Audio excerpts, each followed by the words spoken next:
Point second चल रही है। 13 पॉइंट सेकेंड में से हम लोगों ने 1 से लेके 4 तक क्वेश्चन कर लिए थे। ठीक है, चैप्टर कौन सा है? प्रोबेबिलिटी। एक्सरसाइज कौन सी है? 13.2।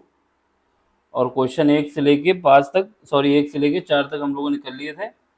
अब इसके आगे क्वेश्चन करने जा रहे हैं। ठीक है, क्लास 12 है। चलो क्वेश्चन नंबर 5 देखते हैं क्या कह रहा है। क्वेश्चन नंबर 5 में कह रहा है कि एक डाई है जिसमें 1 2 3 जो है नंबर लिखे हुए हैं उनको रेड से लिखा गया है, और जबकि 4 5 6 जो लिखा हुआ है उसमें ग्रीन से लिखे हुए हैं। यानी डाई में 2 कलर यूज किए गए हैं, पहला कलर रेड है, दूसरा ग्रीन है। जो रेड से लिखा हुआ है वो क्या है, इसी में भी लिख के दिखा देते हैं। रेड से क्या क्या लिखा गया है? रेड से जो डिजिट लिखी गई है वो है 1 2 और 3, जबकि ग्रीन से जो लिखा गया है, जो ग्रीन से लिखे गए हैं वो वाले डिजिट हम लोगों के 4 5 6। ठीक है, ये हम लोगों के पास है। अब हमसे क्या कह रहा है कि आपको ए के विषय में बताया जा रहा है। जो ए इवेंट है वो नंबर जो है इवेंट के हैं। ए इवेंट को क्या बताया जा रहा है? मान लिया हमने जो ए इवेंट है वो नंबर इन इवेंट, मतलब जो नंबर हमारे होंगे ए में इवेंट में वो इवेंट होंगे, इवन होंगे, सॉरी। इसका मतलब इवेंट का मतलब क्या हुआ? इवेंट का मतलब हुआ जो डाई हम रोल करते हैं उसमें कितने नंबर आते हैं? 1 2 3 4 5 6 नंबर आते हैं। 6 में से हमारे पास जो इवेंट होते हैं कितने होते हैं? 2 4 6। तो जो ए इवेंट है उसमें जो नंबर है कितने हैं? 2 है, 4 है, 6 है। जीरो भी इवेंट होता है लेकिन डाई में कभी जीरो होता ही नहीं। जीरो डाई जो स्टार्ट होती है 1 से स्टार्ट होती है।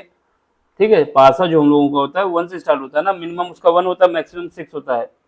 ठीक, तो ये बताया इवेंट की कंडीशन है। ये हमारा जो ए है इवेंट वो इवेंट है। अब बी के विषय में बताया जा रहा है। जो बी इवेंट है उसके विषय में बताया जा रहा है the number in is red, मतलब बी इवेंट में जितने भी नंबर आएंगे वो जितने रेड वाले हैं वही आएंगे।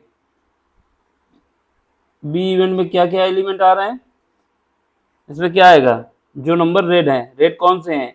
1 2 3, 1 2 3। ठीक है, अब आपको क्या करना है? आपको बताना है कि ए और बी जो है इंडिपेंडेंट है एक दूसरे से कि नहीं, ये हमको बताना है। क्या फाइंड करना है? फाइंड करना है कि ए और एंड बी ये क्या है? इंडिपेंडेंट है एक दूसरे से।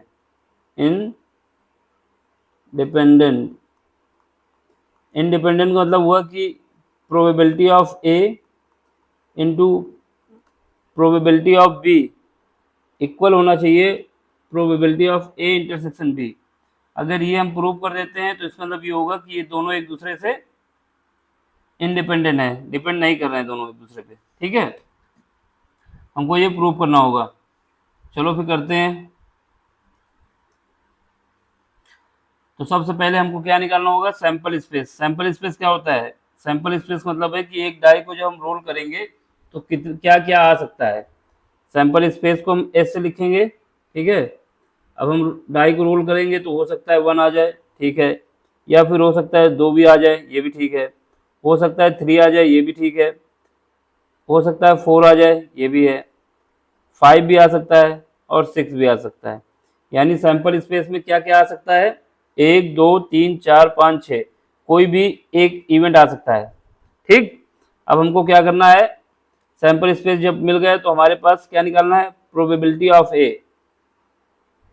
प्रोबेबिलिटी ऑफ ए, तो प्रोबेबिलिटी ऑफ ए क्या होगा?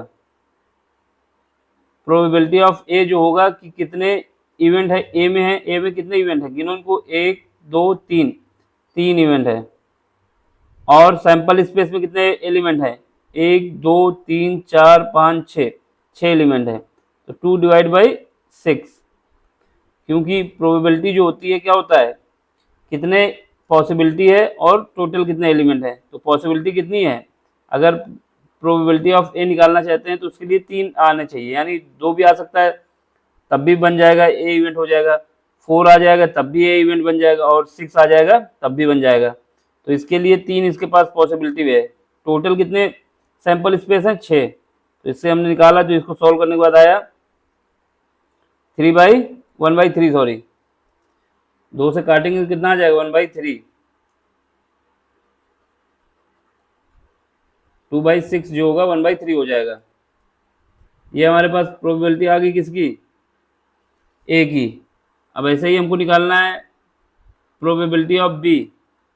तो इसको निकालोगे तो कैसा आएगा, इसमें क्या है, बी में कितने इवेंट हैं, यानी बी में जो पॉसिबल इवेंट कितने हैं, 1 2 3, यानी अगर पासे को हम रोल करते हैं 1 आता है तो ये बी की प्रोबेबिलिटी हो जाएगी। दूसरा, पासे को रोल करते हैं तो अगर 2 आता है तो ये भी प्रोबेबिलिटी हो जाएगी बी की। अगर पासे को रोल करते हैं और 3 आता है तब भी प्रोबेबिलिटी हो जाएगी बी की। तो इसके लिए कितने पॉसिबिलिटी है, 3। यहाँ पे हम लोग 2 गलत लिख दिए, यहाँ पे 3 एलिमेंट है ना, 1 2 3, ये गलत कर गए थोड़ा, इसको सही करो। यहाँ पे 3 बोल रहे थे, 2 लिख दिए हमने गलती से। तो ये हमारे पास क्या हो जाएगा, चेंज हो जाएगा। यहाँ पे 3 है ना, बोल रहे थे देर से, 3 जब इससे काटेंगे तो हो जाएगा 1/2। अब यहाँ पर भी हो जाएगा कितना, 6, तो ये हो जाएगा कितना 1/2। अब हम लोगों के पास प्रोबेबिलिटी ऑफ ए निकाल लिया, प्रोबेबिलिटी ऑफ बी निकाल लिया, ठीक है। अब हमें क्या निकालना है, इन दोनों का इंटरसेक्शन, यानी दोनों के इंटरसेक्शन की प्रोबेबिलिटी क्या होगी, यानी ए इंटरसेक्शन बी निकालो। ए इंटरसेक्शन बी में कितने इवेंट है, यानी जो ए में भी हो और बी में हो, यानी दोनों में कॉमन होना चाहिए। केवल 2 एलिमेंट जो है, ये 2, ये हमारा ए में भी है और ये बी में भी है, तो इसके क्या हो जाएगी, केवल 2, ओनली 2 एलिमेंट जो है हमारे पास दोनों में कॉमन है। अब इसकी प्रोबेबिलिटी क्या हो जाएगी, probability of A intersection B, कितने पॉसिबिलिटी है, अगर 2 आएगा तभी इन दोनों का कॉमन है, बाकी कोई एलिमेंट नहीं। टोटल सैंपल स्पेस कितने हैं, 2 मतलब 1, एक बार आना चाहिए ना, मतलब एक एलिमेंट है 2, ऐसा एलिमेंट है जो अगर दोनों में आता है तो ये इंटरसेक्शन की प्रोबेबिलिटी हो जाएगी, नहीं तो कोई और नहीं, यानी एक एलिमेंट है केवल। डिवाइड किससे करेंगे, 6 से, तो ये कितना हो जाएगा 1/6, ठीक है। अब हमें क्या करना है, ये बताना है इंडिपेंडेंट है कि डिपेंडेंट है। तो हम क्या करेंगे, probability of A into probability of B is equal to probability of A intersection B निकालते हैं। अगर ये हमारा बराबर आता है तो ये इंडिपेंडेंट है, अगर नहीं आता तो ये डिपेंडेंट है। तो ये कितना है, 1/2 आया है, ये कितनी आई है, 1/2 आया है, और हमारे पास जो इंटरसेक्शन का आया है वो कितना आया है, 1/6 आया है। अब ये करेंगे तो आ जाएगा 1/4 इज इक्वल टू 1/6। ये कभी आपस में बराबर नहीं हो पाएंगे, इसका मतलब डज नॉट इक्वल टू, ये इसका मतलब क्या हुआ, देयरफॉर ए, इसलिए therefore A and B are not independent event, independent event, यानी एक दूसरे पे डिपेंडेंट इवेंट नहीं है, समझ गए। अगर ये बराबर आ जाता तो ये एक दूसरे पे इंडिपेंडेंट होते हैं। बस इतना ही करना था इसमें। अगला क्वेश्चन देख लो, क्वेश्चन नंबर 6। क्वेश्चन नंबर 6 में कह रहा है कि ई और एफ इवेंट्स हैं, जिसमें बताया जा रहा है जो प्रोबेबिलिटी ऑफ ई दी गई है हमको, कितना दिया गया है, 3/5, ठीक है, ये गिवन है हम लोगों को।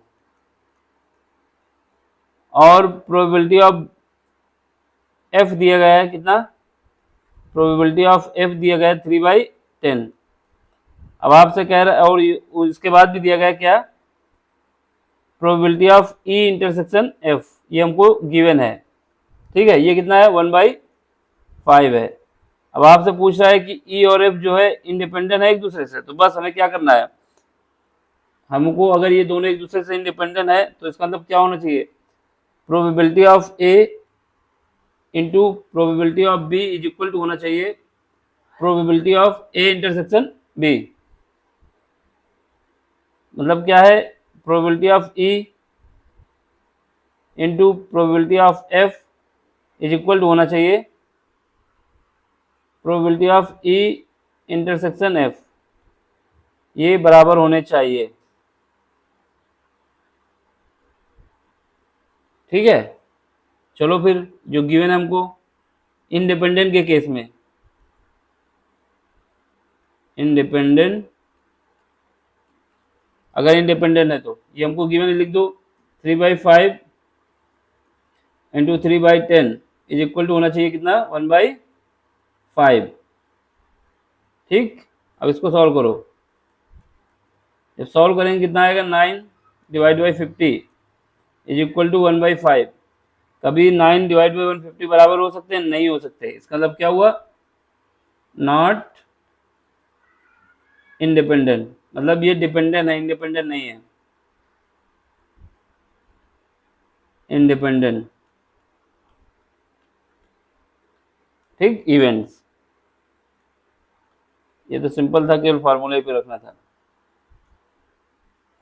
अगला क्वेश्चन देखो, 7 क्वेश्चन। 7 क्वेश्चन में जब अगर हमारे पास ये शब्द लिख के आ जाता है म्यूचुअली एक्सक्लूसिव, अगर ये शब्द लिख के आ जाता है कहीं पर एक दूसरे पे म्यूचुअली एक्सक्लूसिव है, इसका मतलब क्या होगा, इसका मतलब ही होगा कि ए और बी जो हमारे पास है इनका जो इंटरसेक्शन होगा वो फाई आएगा। फाई का मतलब है कि इनके बीच का जो एलिमेंट है, जो कॉमन एलिमेंट है, वो हमारा 0 होगा। अगर ये शब्द कहीं लिख के आ जाता है कि म्यूचुअली एक्सक्लूसिव हैं, इसका मतलब क्या होगा, इन दोनों के बीच का जो इंटरसेक्शन है वो फाई होगा। फाई का मतलब होता है कि उसके एलिमेंट जो है 0 है। ये केस ये किसके लिए है, म्यूचुअली एक्सक्लूसिव, एक्सक्लूसिव। अगर ये कहीं पर लिख के आता है तो ये हमेशा याद रखना कि हमको ये यूज करना है। क्या यूज करना है कि जो पी, जो probability of A intersection B है वो हमारी 0 होगी या फिर फाई होगी। फाई का मतलब होता है उसमें एलिमेंट जो है 0 है, यानी कोई भी चीज कॉमन नहीं है। चलो अब लगाते हैं क्वेश्चन जो गिवन है। क्या गिवन है, पहला हमको दिया गया है कि प्रोबेबिलिटी ऑफ ए, यानी जो ए इवेंट है उसकी प्रोबेबिलिटी है 1/2, ये गिवन है। और probability of A union B, यानी जो दोनों में कॉमन है वो भी और जो दोनों में नहीं वो भी, मतलब जो दोनों में कॉमन है वो भी चाहिए और जो दोनों में अलग अलग है उनको भी चाहिए। यूनियन का मतलब ये होता है 3/5। और क्या गिवन है, और गिवन है probability of B is equal to P दिया है। फाइंड क्या करना है, पी की वैल्यू फाइंड करना है हमको। पी क्या है, ये वाला पी, इसकी वैल्यू फाइंड करना है, स्मॉल पी मान लो इसको, ये हमको फाइंड करना है। ठीक है, हमारे पास एक फार्मूला ये वाला होता है, जब हम होता है क्या होता है, अगर हमारे पास ए यूनियन बी है, प्रोबेबिलिटी केस में बस पी लगा देंगे आगे, तो बराबर होता है probability of A plus probability of B minus probability of A intersection B. ये वाला फार्मूला हमको पता है, ए यूनियन बी का फार्मूला होता है, लेकिन जब प्रोबेबिलिटी लग रही है तो वहां पर पी लगा देंगे बस, तो ये फार्मूला बन जाएगा इसका। अब हमको गिवन क्या है, पहला केस, पहले केस में बताया जा रहा है कि mutually exclusive, first case mutually exclusive, ये मेरा पहला केस है। जब ये फर्स्ट केस है तो इसमें क्या होगा, ए इंटरसेक्शन बी जो होगा वो फाई होगा, बस हमको लगाना है, निकाल लेना है। ये हमको गिवन है, कितना गिवन है इसको, बाकी सब गिवन है ना, ये दिया है 3/5 is equal to P A कितना है 1/2 है, और पी कितना है स्मॉल पी है, और यहाँ पे माइनस इंटरसेक्शन कितना है 0, क्योंकि ये फाई की वैल्यू हो जाएगी 0, सॉरी फाई की वैल्यू 0 होती है। हाँ चलो इसको सॉल्व करते हैं। इसको अरेंज करेंगे, 1/2 को ले जाते हैं left side, 3/5 minus 1/2 is equal to small P. यहाँ से हमारे पास small P is equal to आ जाएगा 6 माइनस 5 डिवाइड बाई 10। ये हो जाएगा कितना 1/10। इसका मतलब क्या आएगा, जो पी की वैल्यू आई है हमारे पास 1/10 आई है। ये रहा पहले पार्ट का आंसर। ठीक है, अब सेकंड पार्ट को देखो। सेकंड पार्ट में बोला जा रहा है कि ये एक दूसरे पे इंडिपेंडेंट है। सेकंड पार्ट, ये रहा सेकंड पार्ट, इंडिपेंडेंट है। तो इंडिपेंडेंट के केस में क्या होता है, इंडिपेंडेंट इंडिपेंडेंट के केस में होता है कि probability of A into probability of B is equal to होता है probability of A intersection B. ये होता है ना इंडिपेंडेंट के केस में। तो सबसे पहले हमको इंटरसेक्शन की वैल्यू यहाँ पे पता नहीं है, तो इंटरसेक्शन की वैल्यू कैसे निकालेंगे, इंटरसेक्शन की वैल्यू हमको निकालनी होगी किससे, ये वाले फार्मूले से। A union B is equal to probability of A plus probability of B minus probability of A intersection B. यहाँ पे सारी वैल्यू पुट करो और पी की वैल्यू निकालते हैं। ये कितना है, ये गिवन हमको क्वेश्चन में कितना है 3/5, ये गिवन है ना। इसको लिख देते हैं 3/5। यहाँ पे ये क्या है पी, पी की वैल्यू कितनी दी है, पी ए की मतलब प्रोबेबिलिटी ऑफ ए कितना गिवन है 1/2, ये गिवन है हमको 1/2 प्लस यहाँ पे कितना है ये पी है, और ये हमको पता नहीं कितना है, इसको निकालना है हमको। ठीक है,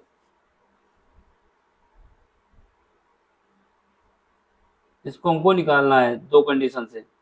ये क्या है, probability of A intersection B. ठीक, एक इक्वेशन ये मान लो इक्वेशन नंबर फर्स्ट इसमें, और दूसरी इक्वेशन कहाँ से निकालोगे, ERF फार्मूले से, जब दोनों एक दूसरे पे इंडिपेंडेंट नहीं है। तो इसको थोड़ा और सॉल्व करके लिखो, फिर इक्वेशन मान लो। इसको सॉल्व कर लेते हैं थोड़ा, फिर इक्वेशन मानते हैं।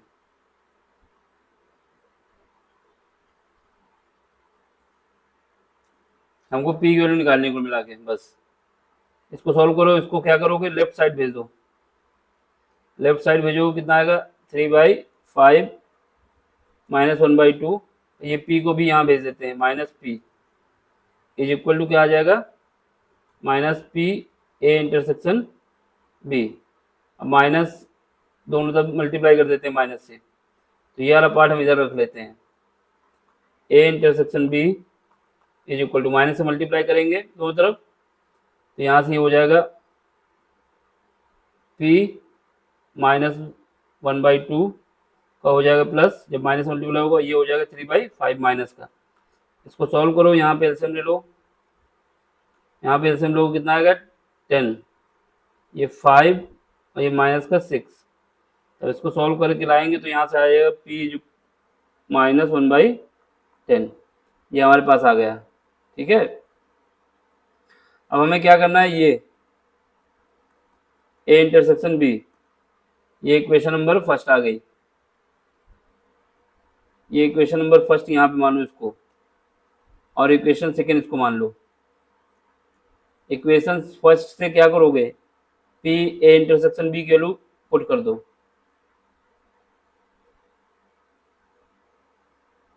इन equation first P A intersection B is equal to होगा probability of A into probability of B. अब इसकी वैल्यू हमको पता है कितनी है 1/2 है इसकी वैल्यू, और इसकी वैल्यू स्मॉल पी है, इसको पुट कर दो यहाँ पे। यहाँ पे क्या आएगा 1/2 इंटू p, इसकी जगह पे ये बराबर हो जाएगा किसके, p माइनस 1/10। अब p को क्या करो, इधर पहुंचा, ये वाले p को इधर ले आओ और इसको इधर ले आओ, ये वाले 10 को ले जाओ कहाँ पर, लेफ्ट साइड, और इसको ले जाओ राइट साइड। यहाँ पे होगा 1/10 is equal to p minus 1/p। इसको सॉल्व करोगे तो बचेगा 1/p। ठीक है, अब यहाँ से p की वैल्यू आपकी आ जाएगी 1/5। ये इसको सॉल्व करने के बाद तो आंसर हमारा आ जाएगा 1/5। समझ गए? तो दोनों केस में हमने आंसर निकाल दिया। अब अगला क्वेश्चन देखो, क्वेश्चन नंबर 8। ये क्या कह रहा है? क्वेश्चन नंबर 8 में कह रहा है कि आपके पास गिवन क्या है, ए और बी जो है इंडिपेंडेंट इवेंट है, ये याद रखना जब ये लिखा होता है। और पी ए यानी प्रोबेबिलिटी ऑफ ए दिया है कितना, 0.3, और प्रोबेबिलिटी ऑफ बी कितना दिया है, 0.4। फाइंड करना है ये पहला पार्ट, ए इंटरसेक्शन बी की प्रोबेबिलिटी, दूसरा part probability of A union B, और तीसरा पार्ट प्रोबेबिलिटी ऑफ ए निकालना है conditional probability of A reference, किसके रेफरेंस में, बी के रेफरेंस में। चौथा पार्ट प्रोबेबिलिटी ऑफ बी निकालना है कंडीशनल किसके रेफरेंस में, ए के रेफरेंस में। चलो जो हमको गिवन पे लिखते हैं, क्वेश्चन नंबर 8, क्वेश्चन 8 है। ठीक है, क्या गिवन है? गिवन हम लोगों को क्या, प्रोबेबिलिटी ऑफ ए कितना है, 0.3, प्रोबेबिलिटी ऑफ बी कितना है, 0.4। ठीक है, पहला पार्ट फाइंड करना है। फाइंड क्या करना है, probability of A intersection B बराबर क्वेश्चन मार्क। ठीक है, ये हमको फाइंड करना है। ठीक, चलो फिर लिखा क्या हुआ है क्वेश्चन में, कंडीशन दी गई है, ये एक दूसरे से इंडिपेंडेंट है। In case of A and B are independent,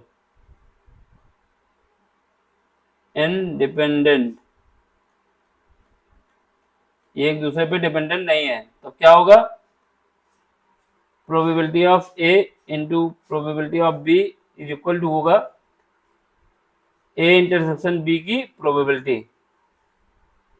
तो ये केस होता है अगर दोनों एक दूसरे पे डिपेंडेंट नहीं है, इंडिपेंडेंट है। ठीक है, चलो ये हमारे पास क्या है, प्रोबेबिलिटी ऑफ ए, ये कितना है, 0.3 है। प्रोबेबिलिटी ऑफ बी कितना है, 0.4 है। निकालना क्या है, probability of A intersection B. जब इसको सॉल्व करेंगे क्या आ जाएगा, ए इंटरसेक्शन बी की वैल्यू आ जाएगी 0.12। ये रहा पहला आंसर। ठीक, सेकेंड पार्ट आओ, 8 का सेकेंड पार्ट। इसमें क्या फाइंड करना है, probability of A union B, ये हमको फाइंड करना है। ठीक है, चलो फाइंड करते हैं।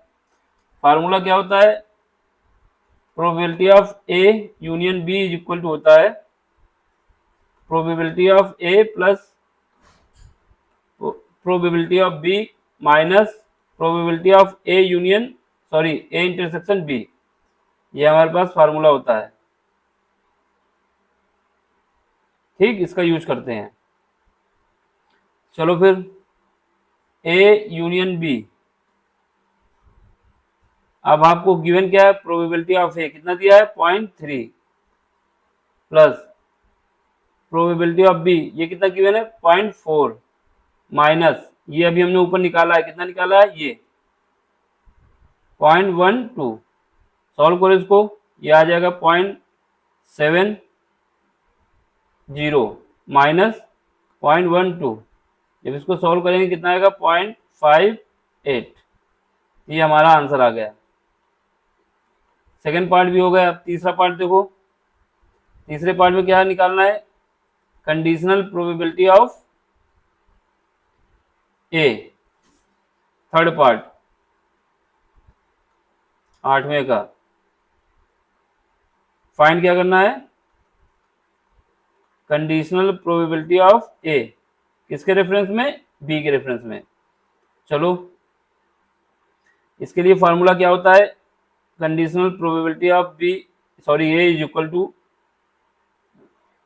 Probability of A intersection B divide by probability of B. देखो जो नीचे होता है वही से डिवाइड किया जाता है, ये हमारे पास फार्मूला होता है। इसमें सब कुछ दिया हुआ है, बस रख दो, पुट कर दो। यहां से हमें A intersection sorry conditional probability of B निकालना है, और हमको गिवन क्या है, जो हम लोगों ने अभी निकाला है probability of A intersection B, कितना निकाला है, पहला ही क्वेश्चन था ये 0.12, इसके लिए रख दो 0.12 divide by probability of B, B कितना था 0.4, जीरो लगा दो एक, यहाँ से पॉइंट से पॉइंट चला जाएगा, ठीक है। ये कितना बचेगा 12 डिवाइड बाई 40, इसको काटेंगे तो बचेगा 4 divide by sorry 10 divide by 4, एक मिनट 10 कहाँ कह रहे हैं, 4 से काटेंगे कितना बचेगा 3 divide by 4 sorry 3 divide by 10, यहाँ से 4 से काट देंगे तो यहाँ पे 3 बार में जाएगा, यहाँ पे 10 बार में जाएगा, तो 3 डिवाइड बाई 10।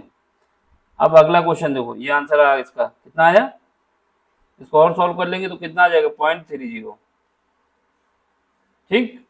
अब निकालना है चौथा पार्ट,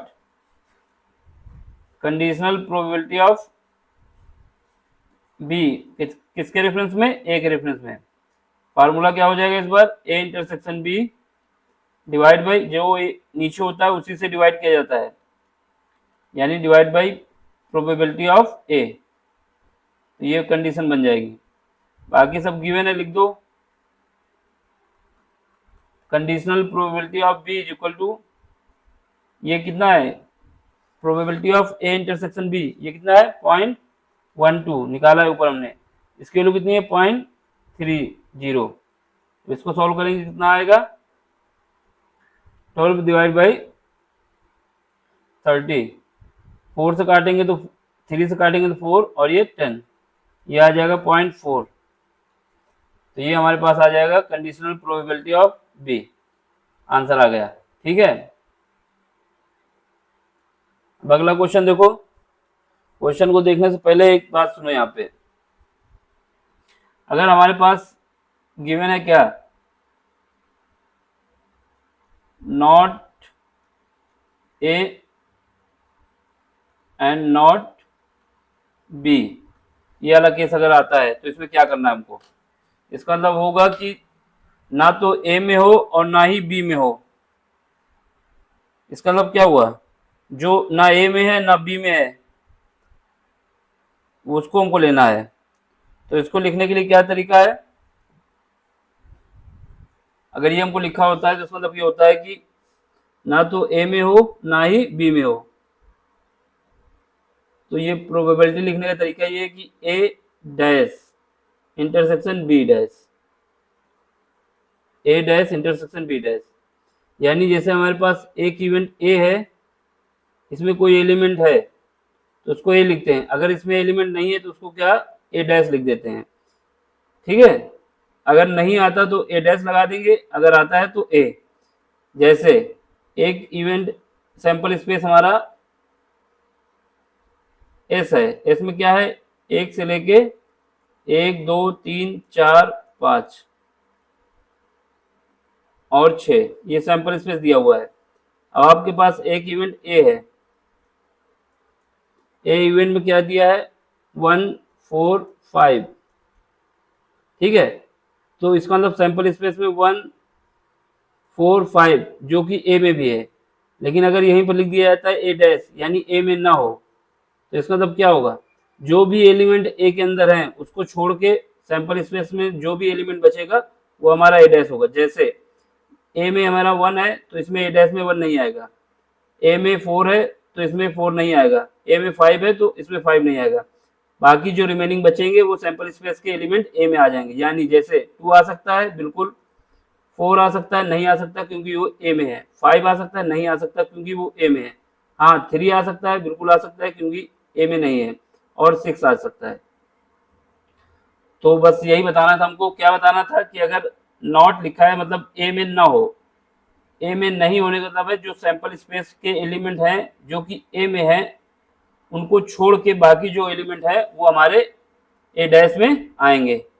ठीक है, चलो इसको फिर आगे सॉल्व करते हैं। अब ये याद रखना हमेशा कि अगर ऐसा लिख के आता है तो हमको ये करना है।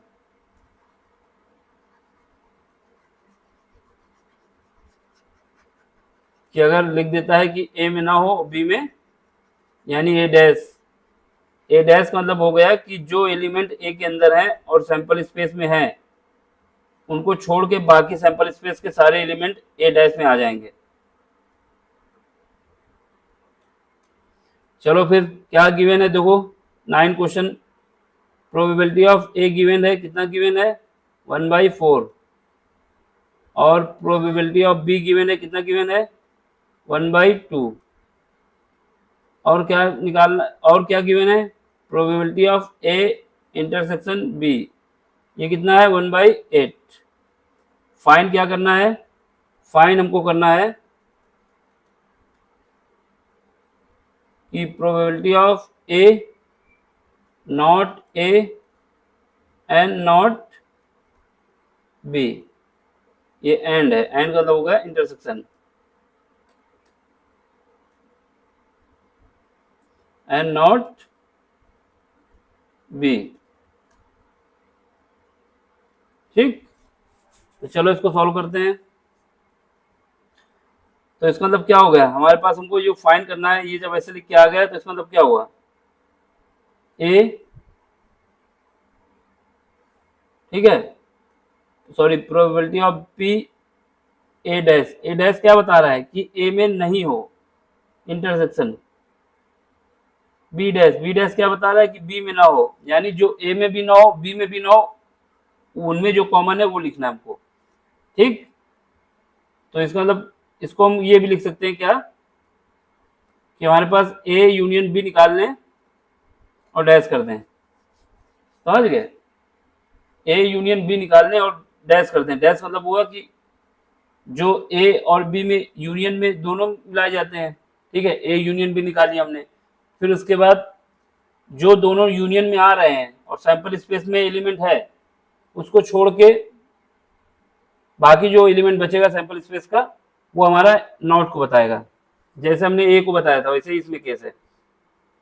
ठीक है, तो ये इसको हम कुल मिला के हमको फाइंड क्या करना है कि फाइंड हमको करना है कि दोनों का यूनियन निकाल लें, ए यूनियन बी, फिर उसके बाद उसमें नॉट लगा दें तो वो आ जाएगा कि ए नॉट बी।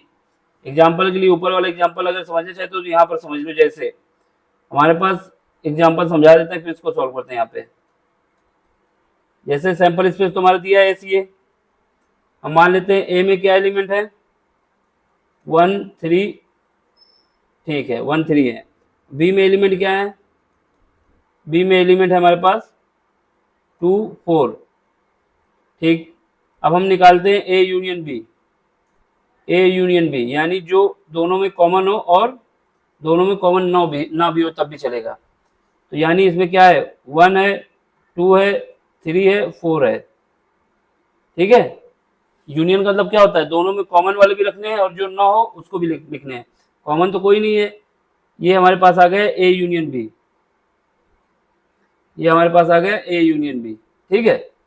अब हम क्या करेंगे ए यूनियन बी अगर डैश लगा देते हैं इसका मतलब क्या हुआ कि जो ए यूनियन बी के अंदर एलिमेंट हैं उनको छोड़ के बाकी जो एलिमेंट सैंपल स्पेस में बचते हैं वही होगा, यानी 1 को नहीं लेना, 2 को नहीं लेना, 3 को नहीं लेना, 4 को भी नहीं लेना, 5 और 6 ये लेने हैं आपको, समझ गए। या तो ऐसे कर लें या फिर हम ऐसे भी कर सकते हैं, क्या करें पहले ए के एलिमेंट हमको पता है बी के एलिमेंट पता है, हम क्या करेंगे, ए डैश निकाल लेंगे। ए डैश क्या आएगा, जो ए में ना हो बाकी सब।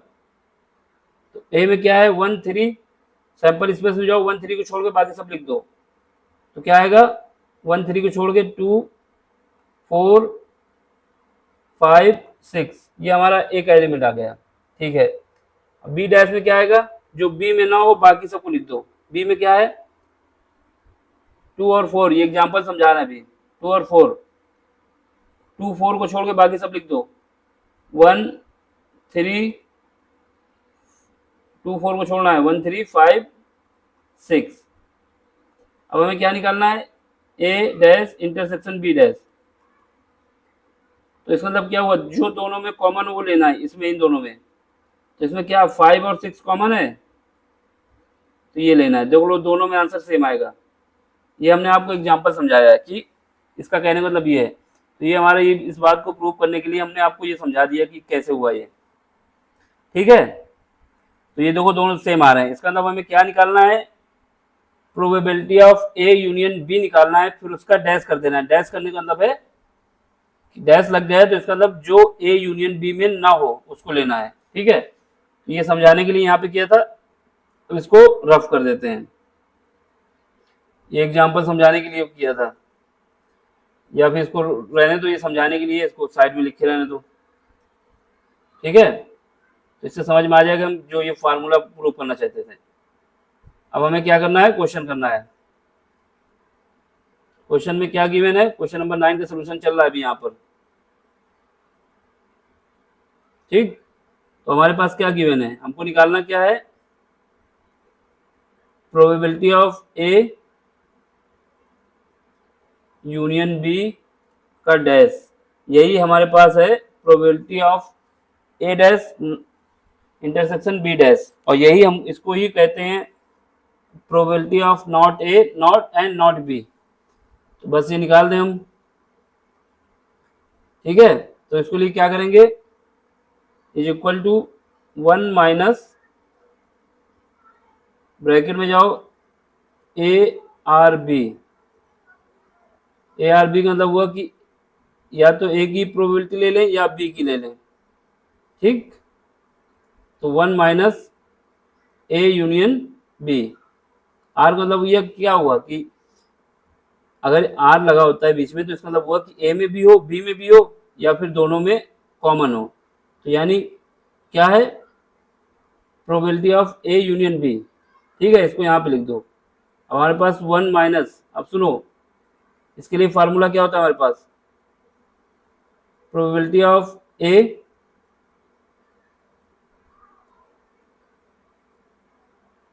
Plus probability of B minus probability of A intersection B.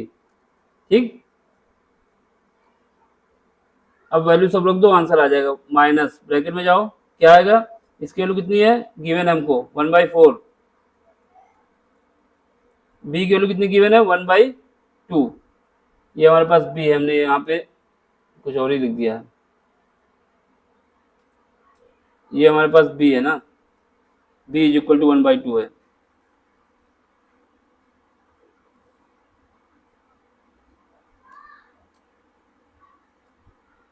कितना है, बी इज इक्वल टू 1/2, ये गिवन है। ठीक,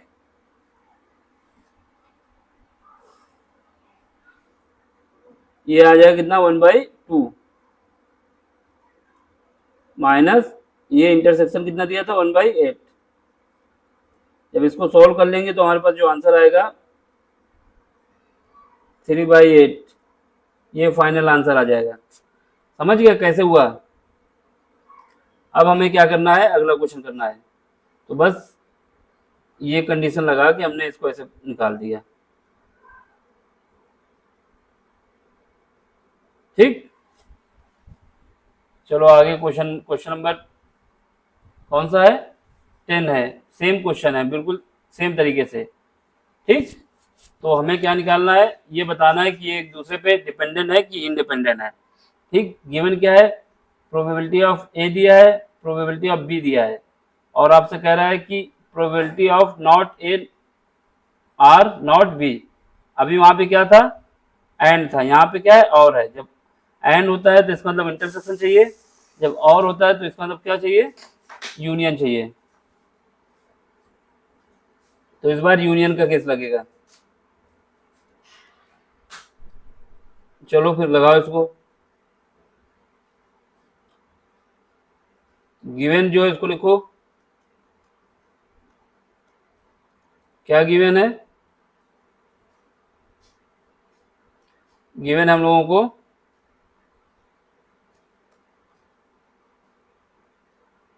प्रोबेबिलिटी ऑफ ए कितना है, 1/2, प्रोबेबिलिटी ऑफ बी कितना है, 7/12, और क्या गिवन है, not A R not be, ये कितना है, 1/4 गिवन है। ठीक है, बोला क्या जा रहा है कि ए एंड बी इवेंट जो है क्या है, इंडिपेंडेंट है, इंडिपेंडेंट इवेंट्स। ठीक, तो बस क्या करना है, इसको लगाओ, इसको हमारे पास क्या है, जो गिवन है उसका यूज करो।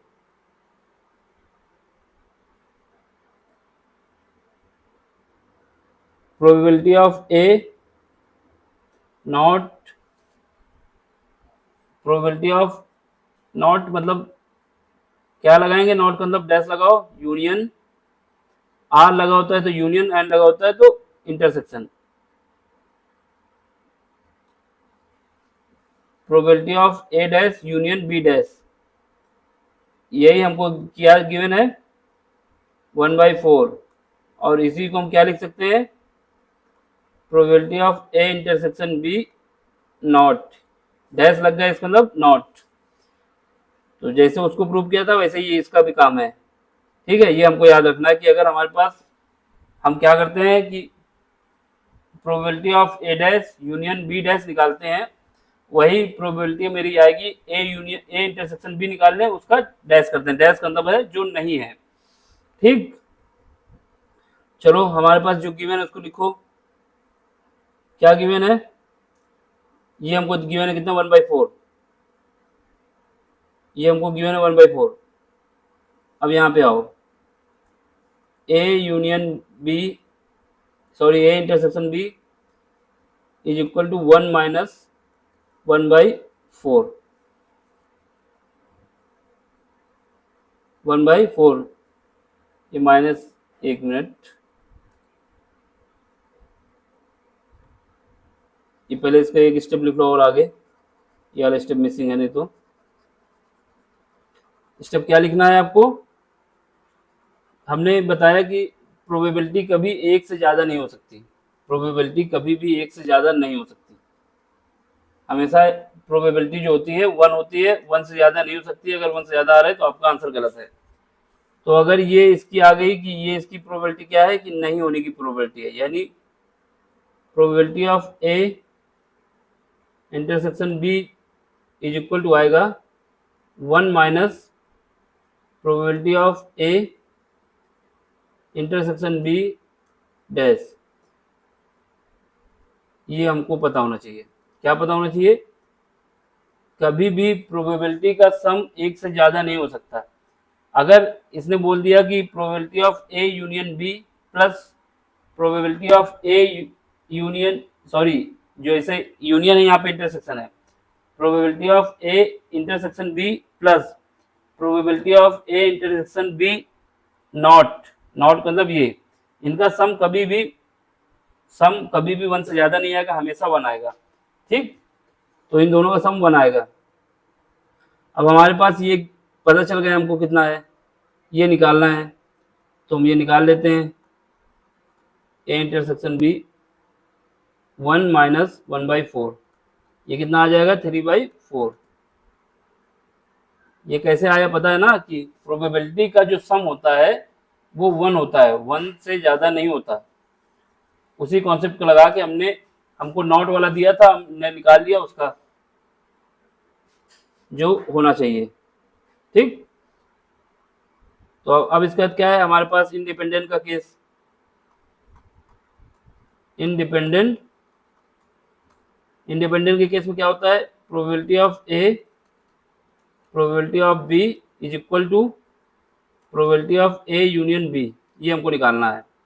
अगर ये सही है बराबर आता है तो इंडिपेंडेंट है, नहीं आता तो इंडिपेंडेंट नहीं है। ये वैल्यू दी है, कितना गिवन है 1/2, ऊपर देख लो ये गिवन हमारे पास 1/2,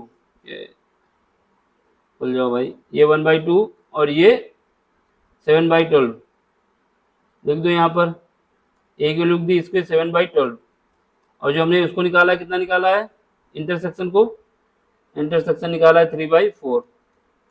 जब ये सॉल्व करेंगे तो कितना आएगा 7/24 इज इक्वल टू 3/4, ये कभी बराबर हो ही नहीं सकते। तो इसका मतलब क्या हुआ, event A and B are not independent event, समझ गए।